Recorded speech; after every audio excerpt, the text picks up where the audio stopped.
IPL 2025లో Royals జట్ల మధ్య ఒక ఇంట్రెస్టింగ్ మ్యాచ్కి రంగం సిద్ధమైంది. ఏప్రిల్ 13వ తేదీన జైపూర్ వేదికగా ఆర్ఆర్ మరియు ఆర్సీబీ జట్లు తలపడబోతున్నాయి. ఈ మ్యాచ్లో విజయం అయితే రెండు జట్లకు చాలా ముఖ్యం.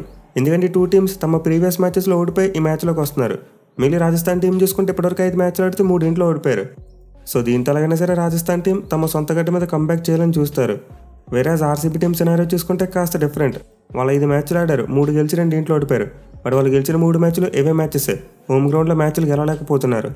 సో దీంతో ఈ సీజన్లో మంచి ఏవే రికార్డు ఉన్న ఆర్సీబీ టీం కూడా ఈ మ్యాచ్లో కంబ్యాక్ చేయాలని చూస్తుంది. మెయిన్లీ రాజస్థాన్ టీం ఆర్సీబీ టీంకి ఎప్పుడు కూడా హార్ట్ బ్రేక్స్ మిగులుస్తూ ఉంటారు. ఈవెన్ లాస్ట్ ఇయర్ కూడా చూసాం, ఆర్సీబీ టీం ఘనంగా ప్లే ఆఫ్స్కి వచ్చినప్పటికీ ఒక ఎలిమినేటర్ మ్యాచ్లో కొట్టేసి వాళ్ళని బయటకు పంపేశారు.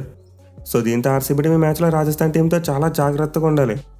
ఇక రెండు జట్ల మధ్య హెడ్ స్టాట్స్ చూసుకుంటే మాత్రం చాలా నెక్ టు నెక్ ఉన్నాయి. మొత్తం 32 మ్యాచ్లు ఆడితే ఆర్ఆర్ టీం 14 మ్యాచ్లో గెలిచింది. అండ్ ఆర్సీబీ టీం చూసుకుంటే 15 మ్యాచ్లో గెలిచారు. మిగిలిన 3 మ్యాచ్లో ఫలితం రాలేదు. సో క్లియర్లీ రెండు జట్ల మధ్య అయితే ఇప్పుడు కూడా నెక్ టు నెక్ బ్యాటిల్ నడుస్తూనే వచ్చింది. ఈవెన్ లాస్ట్ 5 మ్యాచెస్లో చూసుకుని ఆర్ఆర్ వాళ్ళు 2 గెలిచారు, ఆర్సీబీ టీం 3 గెలిచింది. మిగిలిన రాజస్థాన్ టీం లాస్ట్ ఇయర్ జరిగిన 2 మ్యాచ్లో కూడా ఆర్సీబీ టీంని డిఫీట్ చేసింది. సో డెఫినెట్లీ రీసెంట్గా అయితే రాజస్థాన్ టీంకి ఆర్సీబీ టీం మీద మంచి రికార్డు ఉంది. బట్ ఏమైనా ప్రజెంట్ రెండు జట్ల మధ్య కరెంట్ ఫామ్ బేస్ చేసుకుని చూసుకుంటే మాత్రం మరోసారి ఒక నెక్ టు నెక్ బ్యాటిల్ చూడొచ్చు మనం. ఇక ఈ మ్యాచ్ని అయితే జైపూర్లోని సవాయ్ మాన్సింగ్ స్టేడియం వేదిక ఆడబోతున్నారు. అండ్ ఇక్కడ పిచ్ రిపోర్ట్ చూసుకుంటే కొంతవరకు ట్రికీ వికెట్ అని చెప్పవచ్చు. అంటే బ్యాట్స్మెన్ మరీ అంత ఎక్కువగా ఎంజాయ్ చేయరు. మెయిన్ వికెట్ మీద పేస్ బౌలర్స్కి మంచి హెల్ప్ ఉంటుంది.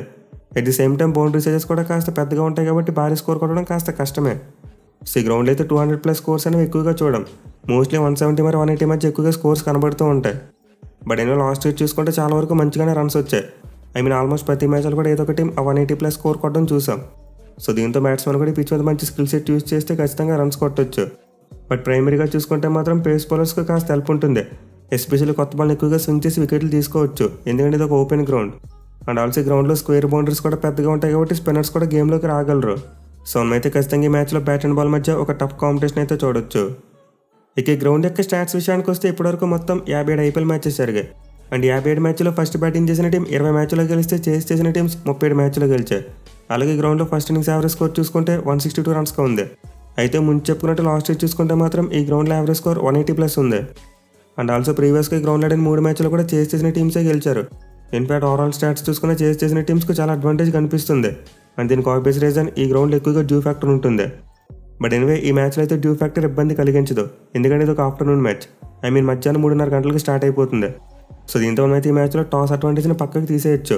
అంటే ఫస్ట్ బ్యాటింగ్ చేసినా సెకండ్ బ్యాటింగ్ చేసినా సరే బాగా ఆడితేనే గెలుస్తారు. బట్ ఎనివే డిఫాల్ట్గా చూసుకుంటే మాత్రం టాస్ గెలిచిన కెప్టెన్ ముందుగా ఫీల్డింగే తీసుకోవచ్చు, ఎందుకంటే ఈ గ్రౌండ్లో ఈ సీజన్లో ఫస్ట్ మ్యాచ్ ఆడబోతున్నారు. దీంతో పిచ్ బిహేవియర్ పెద్దగా తెలియదు.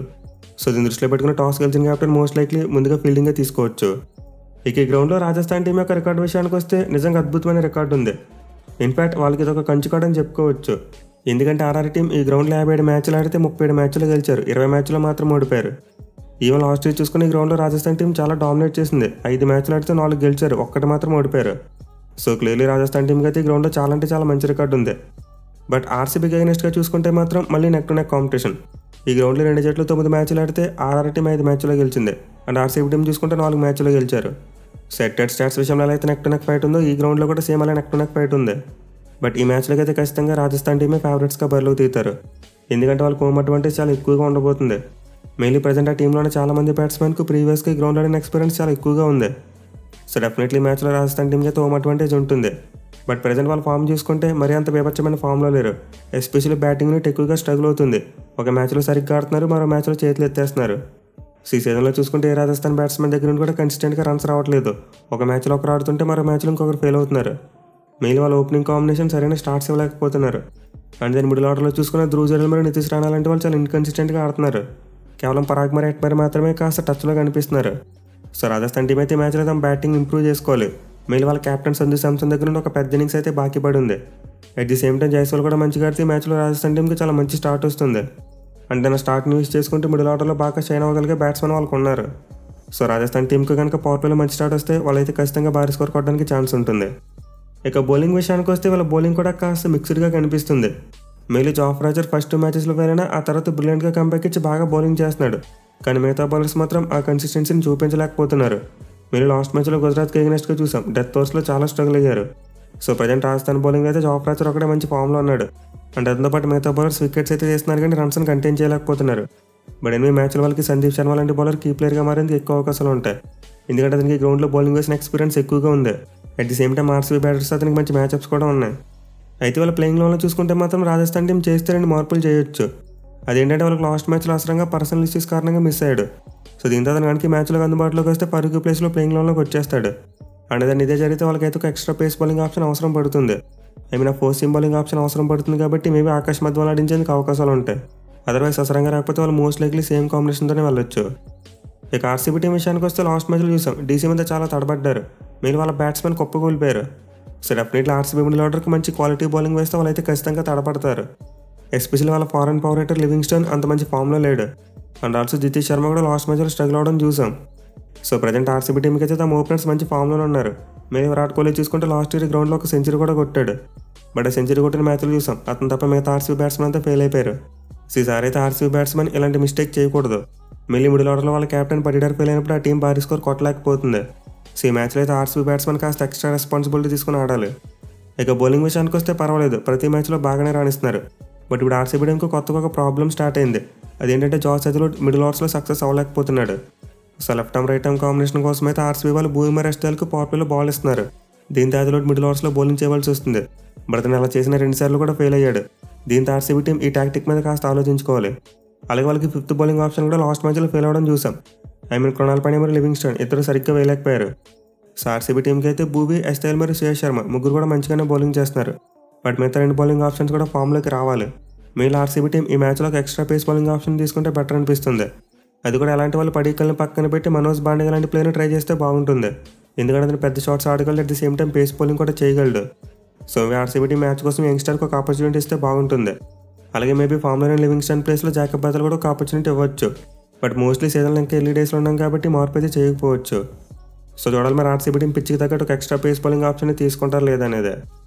ఇక ఈ మ్యాచ్లో 2 జట్లకు మెయిన్ ప్లేయర్ బ్యాటిల్స్ చూసుకుంటే పవర్ ప్లేలోనే ఉండబోతున్నాయి. ఇన్ఫాక్ట్ 2 జట్లకు పవర్ ప్లేనే ఈ మ్యాచ్ని డిసైడ్ చేయొచ్చు. సో అయితే పవర్ ప్లేలో ముందుగా ఫిల్ సాల్ట్ మరియు జాఫ్రా ఆర్చర్ వీళ్ళిద్దరి మధ్య ఒక ఎగ్జైటింగ్ బ్యాటిల్ చూడొచ్చు. మెయిన్ ఇద్దరు కూడా ఇంగ్లాండ్కి చెందిన ఆటగాళ్లే. అండ్ ప్రీవియస్గా T20 ఫార్మేట్లో ఎప్పుడు వీళ్ళిద్దరి మధ్య ఫేస్ ఆఫ్ జరగలేదు. సో నార్మల్గానే ఫిల్ సాల్ట్ షార్ట్ బాల్స్కి కాస్త ఇబ్బంది పడుతూ ఉంటాడు. At the same time జాఫ్రా Archer చూసుకుంటే బ్యాకప్ లెంత్ బాల్స్ ఎక్కువగా వేస్తాడు. దీంతో ఖచ్చితంగా అయితే వీళ్ళిద్దరి మధ్య ఒక ఎగ్జైటింగ్ బ్యాటిల్ చూడొచ్చు. ఇక నెక్స్ట్ బ్యాటిల్ చూసుకుంటే విరాట్ కోహ్లీ వర్సెస్ సందీప్ శర్మ. సో ఈ బ్యాటిల్ అయితే మనం చాలా కాలంగా చూస్తున్నాం. మళ్ళీ సందీప్ శర్మ విరాట్ కోహ్లీని చాలా డామినేట్ చేశాడు. వీళ్ళిద్దరు తలపడ 16 ఇన్నింగ్స్లో 74 బాల్స్ వేసి 104 పరుగులు ఇచ్చాడు. మోస్ట్ ఇంపార్టెంట్లీ కోహ్లీని 7 టైమ్స్ అవుట్ చేశాడు. దీంతో అయితే ఎక్స్పీరియన్స్ ఇద్దరు ప్లేయర్స్ మధ్య ఒక టాప్ మ్యాచ్ బ్యాటిల్ చూడొచ్చు. ఇక other side of power play చూసుకుంటే సంజు శాంసన్ వర్సెస్ భువనేశ్వర్ కుమార్. ఇది కూడా చాలా మంచి ఎగ్జైటింగ్ బ్యాటిల్. మళ్ళీ భూవీ ప్రీవియస్గా శాంసన్ని స్ట్రగుల్ చేశాడు. వీళ్ళిద్దరు 18 ఇన్నింగ్స్లో తలపడితే 92 బాల్స్ వేసి 118 పరుగులు ఇచ్చాడు. And also Samson 4 times out చేశాడు. సో క్లియర్లీ శాంసన్కి అయితే యావరేజ్ మరియు స్ట్రైక్ రేట్ అంత మంచిగా లేవు. దీంతో చూడాలి మరి అతని మ్యాచ్లో భూమిని ఎలా కౌంటర్ చేస్తాడనేది. ఇక మరో పవర్ ప్లే బ్యాటిల్ చూసుకుంటే యంగ్స్టర్స్ అయిన జైస్వాల్ వర్సెస్ ఎస్తైల్. ఇది కూడా చాలా మంచి బ్యాటిల్. మళ్ళీ ప్రీవియస్గా ఎస్తైల్ జైస్వాల్ కొంతవరకు డామినేట్ చేశాడు. ఇన్ఫాక్ట్ వీళ్ళిద్దరు 3 ఇన్నింగ్స్లో తలపడితే 2 టైమ్స్ అవుట్ చేశాడు. ఈ మ్యాచ్లో అయితే జైస్వాల్కు భూమి మరియు హెజల్వుడ్ ఇద్దరి మీద కూడా చాలా మంచి రికార్డు ఉంది. దీంతో ఆర్సీబీ టీం ఎస్తైల్ను మరోసారి పవర్ ప్లేలో యూజ్ చేస్తే బెటర్. ఇక చివరిలో డెత్ ఓవర్స్లో చూసుకుంటే టిమ్ డేవిడ్ మరియు తుషార్ దేశపాండే వీళ్ళిద్దరి మధ్య కూడా ఒక మంచి బ్యాటిల్ చూడొచ్చు. మళ్ళీ ముందే చెప్పుకున్నాం ఆర్ఆర్ టీం ఆ డెత్ ఓవర్స్లో స్ట్రగుల్ అవుతుంది. At the same time Tim డేవిడ్కి చూసుకుంటే డెత్ ఓవర్స్లో అద్భుతమైన రికార్డు ఉంది. బట్ ప్రీవియస్గా తుషార్ దేశపాండే అతను 3 ఇన్నింగ్స్లో 2 టైమ్స్ అవుట్ చేశాడు. అయితే 2 సార్లు అవుట్ అయినప్పటికీ టిమ్ డేవిడ్ అయితే అటాక్ చేశాడు. 211 స్ట్రైక్ రేట్ని మెయింటైన్ చేశాడు. దీంతో ఖచ్చితంగా మరోసారి ఇద్దరి మధ్య ఒక మంచి ఫైరీ బ్యాటిల్ అయితే ఎక్స్పెక్ట్ చేయవచ్చు. సో ఓవరాల్గా ఈ మ్యాచ్లో 2 జట్లు కూడా పవర్ ప్లే చాలా కీలకంగా మారబోతుంది. ఈ టీం అయితే both batting and bowling power ప్లేలో డామినేట్ చేస్తారో వాళ్ళే మోస్ట్ లైక్లీ మ్యాచ్ గెలవచ్చు. మరి మీరు రేటింగ్ గెలుస్తుంది అనుకుంటున్నారు కింద కామెంట్ చేయండి. Thank you for watching. Have a nice day.